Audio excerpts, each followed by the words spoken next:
তিন ব্যক্তির জন্য জান্নাত হারাম। মুদমিনু খামরিন, এক হলো মদখোর, যে নেশা করে, মদখোর, গাঞ্জাখোর, ফুট্টাখোর, বাবাখোর, ডাইলখোর, তার জন্য জান্নাত হারাম।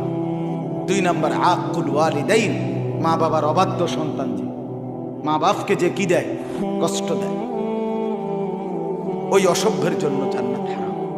আর তিন নাম্বার ওয়াদ্দাইয়ুস আল্লাযী ইউকিররু আহলাহু আল খুবুস, নবীজি বলেছেন তিন নাম্বার হলো দাইয়ুসের জন্য জান্নাত হারাম, যে তার পরিবারের স্ত্রী সন্তানের জন্য খুবুস, নাপাকি, অশ্লীলতা, বেহায়া, গুনাহ, পাপ, এটা মেনে নেয়। ইউকির মানে স্বীকৃতি।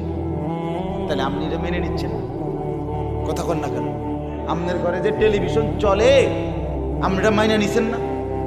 মহানার মাতে না, আপনি মাইনা নেন নাই, তো আপনি মেনে নিছেন।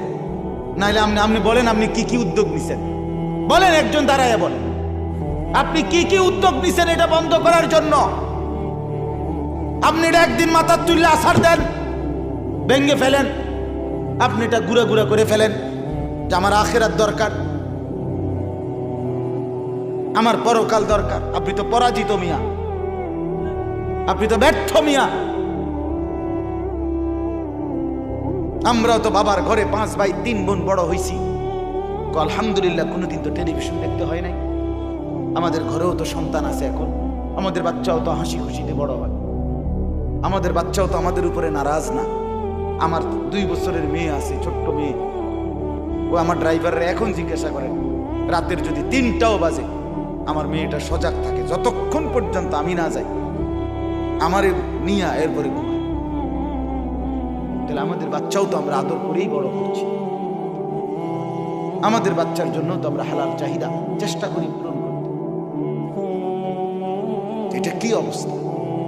অতএব খামখেয়ালি করেন। রাত অনেক হয়েছে, এই জন্য আমি আর লম্বা করতে চাই না।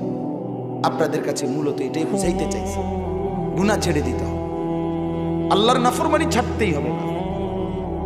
ইবাদত, তাকওয়া, জান্নাতে যাওয়ার ঈমানের পরে 2টা মূল জিনিস, এক হলো গুনাহ বর্জন, আর একটা হলো আদেশ পালন।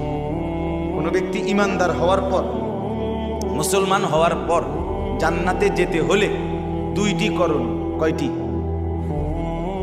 গুনাহ বর্জন, আদেশ পালন। কোন? আর প্রথম হলো ঈমান। ঈমান তো লাগবেই, ঠিক কিনা বলে?